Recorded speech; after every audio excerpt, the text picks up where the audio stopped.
지난주에 유다서 4절로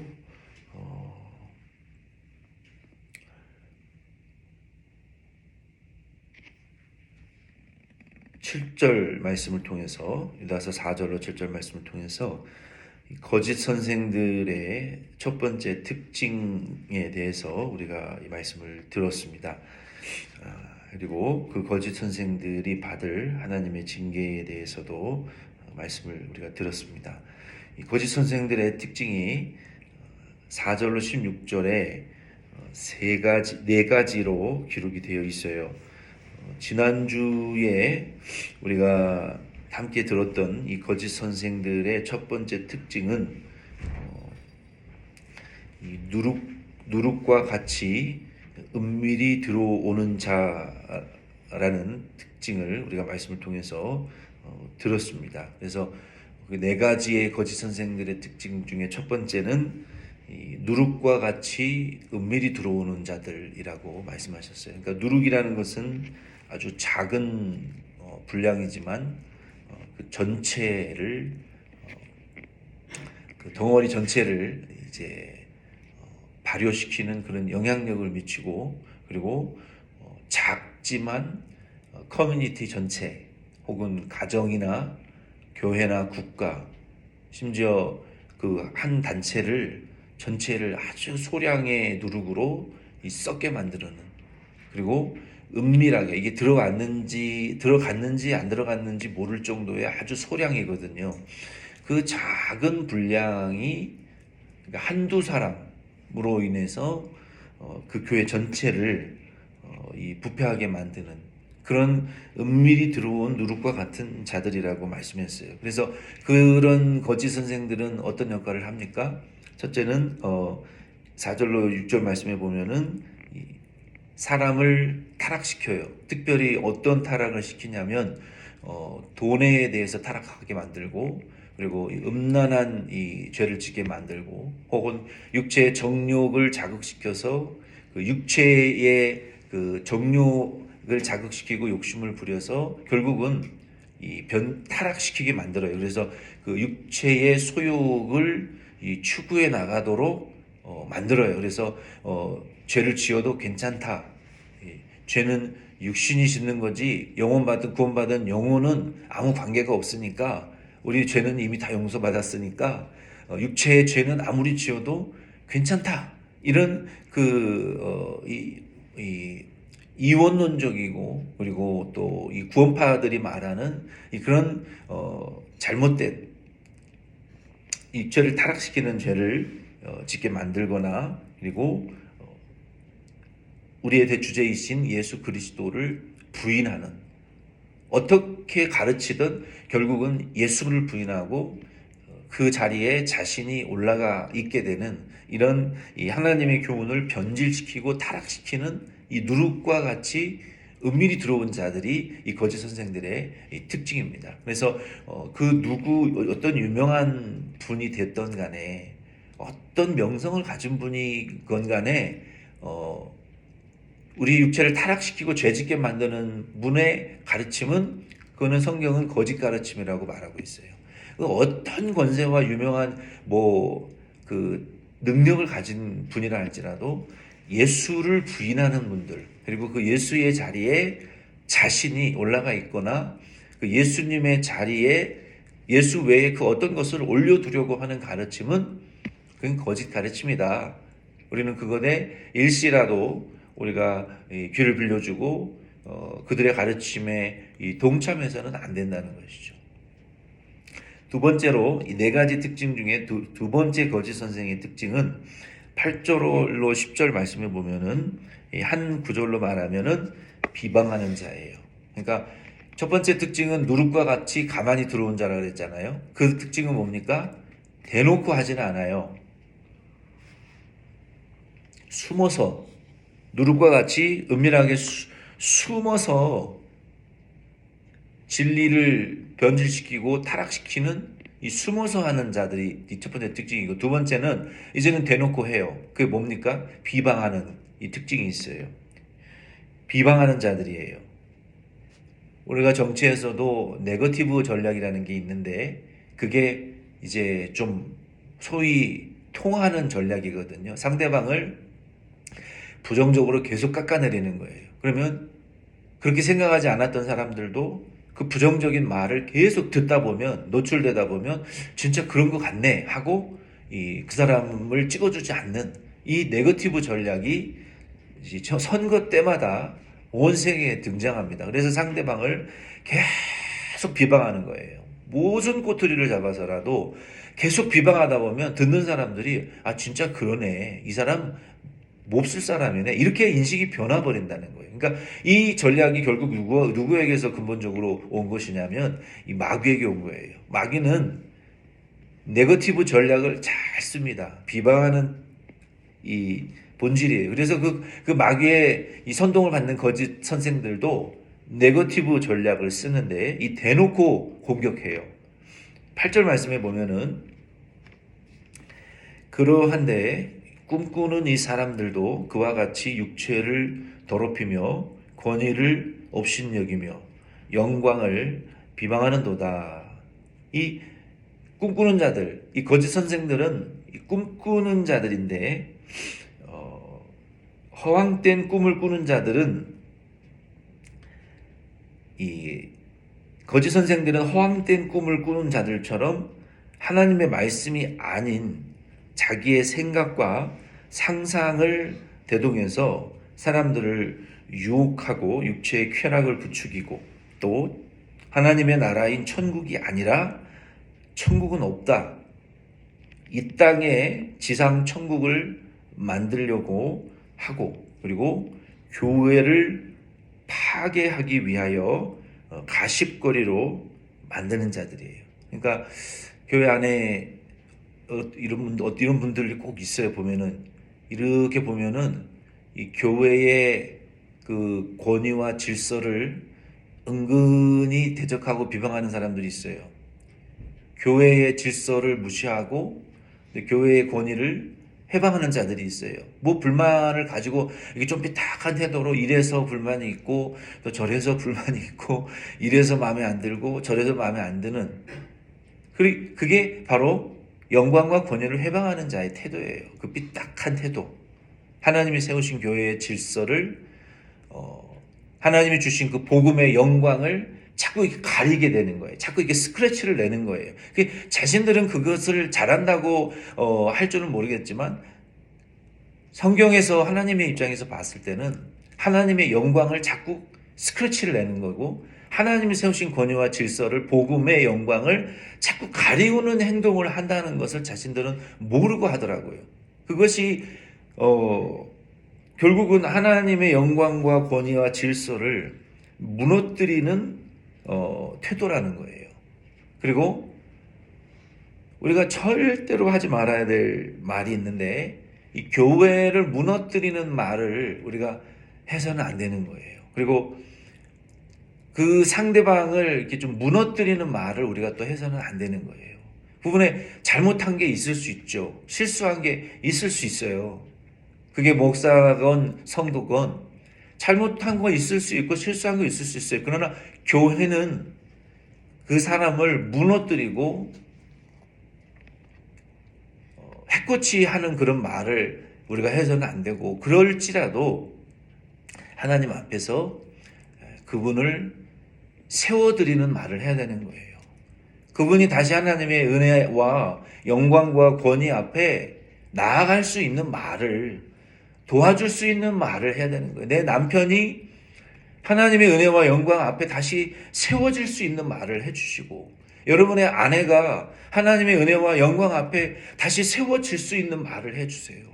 여러분의 부모가 하나님의 은혜와 영광 앞에 다시 세워지도록, 교회가 되도록, 여러분의 자녀가 은혜와 영광 앞에 세워서 하나님의 움직이는 심령 성전이 교회가 되어질 수 있도록 세워주는 말을 해야 되고, 그 질서와 권위에 서서 하나님의 일을 해나갈 수 있는 그런 말을 우리가 해야지, 자꾸 너는 안 된다, 글러먹었다, 네가 뭘 할 줄 아냐, 뭐 이런 식으로 우리가 하나님 앞에 설 수 없는 그런 말을 우리가 해서는 안 된다는 것이죠. 이 거짓 선생들의 특징은 결국 하나님의 권위와 영광과 질서와 교회를, 우리가 교회잖아요. 우리 한 사람이 교회잖아요. 무너뜨리는 이런 비방하는 자라는 거예요. 비방하는 자. 그 비방하는 자에 이어서 이제 8절로 10절 계속 또 이어서 보면은 영광과 권위를 업신여기며 비방하는도다. 이제 그 예를, 반대의 예를 우리에게 가르쳐 주시는데, 성경에 가장 해석하기 어려운 난해 구절 중에 한 구절이 바로 이 9절 말씀이에요. 유다서 9절. 이 유다서 9절은 모든 신학자들이 가장 해석하기 어려운, 어떤 자료와 어떤 신학적인 백그라운드를 찾을 수 없는 구절이에요. 근데 여기 유다서의 말씀에 우리가 문맥에 보면 이렇게 하나님의 영광과 권위를, 교회를 무너뜨리고 해방하고 비방하는 자가 거짓 선생, 마귀의 특징이다라고 말하면서 이 유다의 이 기자는 그 반대의 예를, 미카엘 천사장의 예를 우리에게 보여주는 거예요. 그 이유는 뭡니까? 하나님의 영광과 권위와 질서를 무너뜨리고 회방하는 자들이 거짓 선생들인데, 너희 교회는 이 천사장의 반대에 올바른 하나님의 영광과 권위를 회방하지 않는 그 올바른 예를 따라가라 하고 우리에게 제시해 주시는 거예요. 해석의, 신학적인 해석은 어떻든지 간에 이 문맥상의 이해는 하나님의 영광과 권위를 회방하지 않는 올바른, 우리가 따라가야 될 올바른 예시를 우리에게 보여주는 말씀이에요. 그 예로 천사장 미가엘이 모세가 죽었을 때 사탄과 그 죽은 시체를 놓고 싸웠다는 거예요. 이거 어느 구약 성경에도 없는 구절이거든요. 유다의 저자는 어떻게 알았을까요? 하나님의 계시로 알았겠죠. 왜 싸웠을까요? 만약에 이스라엘 백성들에게 모세의 시신을 하나님이 남겨두었다면 그들이 그 모세의 시신을 음란하게 섬겼을 것이라고 말씀하셨어요. 어떻게?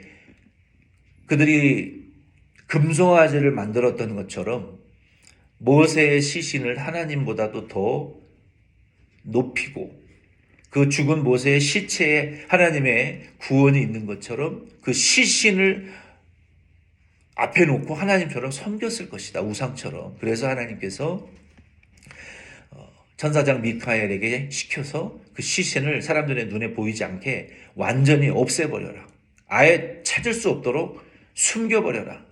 그러나 사탄은 그 모세의 시신을 뺏어서 그 모세의 시신을 통해서 무슨 짓을 하려고 했던 거죠. 무슨 짓을 하려고 했겠어요? 그것이 하나님이라고 금송아지처럼 만들어서 우상 숭배하는 죄에 빠뜨려 하나님의 형벌을 받게 하려고 마귀는 했겠죠. 그러나 미가엘이 그 싸움을 하면서 여기 후절에 뭐라고 말씀했습니까? 감히 비방하는 판결을 내리지 못했다라고 말하고 있어요. 사탄을 비방하고 책망할 권한과 권세가 미가엘 천사장에게 있었어요. 자기에게 있는 권한과 권세를 사용하지 않았다는 거예요. 이것이 하나님의 영광과 교회의 질서를 지키는 태도라는 거예요. 내가 사용할 수 있는 권한과 질서가 있지만 내 마음대로 쓰지 않는다는 거예요. 그러면서 어떻게 미카엘 천사가 말했습니까? 말하되 주께서 너를 꾸짖으시기를 원하노라 하였거늘. 그러니까 자기가 꾸짖을 수 있었어요. 자기가 책망할 수 있었고 마귀를 그냥 무저경에 가둬버릴 수도 있었어요. 그러나 그 권세와 권한과 영광을 쓰지 않고 하나님이 너에게 조치를, 그 권세를 하나님이 쓰시기를 내가 원한다. 책망하시기를 원한다. 라고 말했다는 거예요. 이게 거짓 선생들은 하나님의 영광과 권세와 질서를 무너뜨리는 자들이지만 이 천사장 미카엘은 그래서 하나님의 이 수종드는 천사장으로 쓰임받게 되는 거예요. 자기가 할 수 있는 권한과 권세와 모든 이 풀 어토리티를 가졌지만 자기가 할 수 있음에도 불구하고 하나님, 주님이라고 말했잖아요. 내 주인이신 하나님이 너를 책망하기를 원하신다. 하나님이 하시도록, 하나님이 역사하시도록 그 내가 가진 권한과 권세를 다 하나님에게 돌려드리는 이것이 이 거짓 선생들과 반대되는 우리 성도가 교회의 질서와 하나님이 세우신 권위를 따라가는 성도의 올바른 예라는 것을 우리에게 가르쳐 주시는 거예요. 그래서 이 거짓 선생들은 결국 이 교회 지도자들의 권위와 영광을 파괴하고 또 성경의 바른 이 정통적인 해석들을 고린도후서 3장 7절로 9절에 보면 파괴하려고 하지만 우리는 이 천사장 미카엘의 예와 같이 우리가 할 수 있는 것이라 할지라도 하나님의 권위와 주권과 영광을, 교회의 영광과 권위와 질서를 세워드리고 높여드리는 그런 이 성도가, 교회가 돼야 된다는 거예요. 이 거짓 선생들은 이 10절 말씀에 보면은 이 사람들은 무엇이든지 그 알지 못하는 것을 비방하는도다. 또 그들은 이성 없는 짐승같이 본능으로 아는 그것으로 멸망하느니라. 이 거짓 선생들은 결국 이 비방을 해요. 본능적으로 비방을 해요. 그런데 그들이 비방하는 그 실체가 누구인지 모르고 무시하고 믿지도 못하고 깨닫지도 못한 상태에서 비방하고 회방하는 거예요. 그 예수님께서 저들이 알지 못해서 저런다라는 말이 맞는 거예요.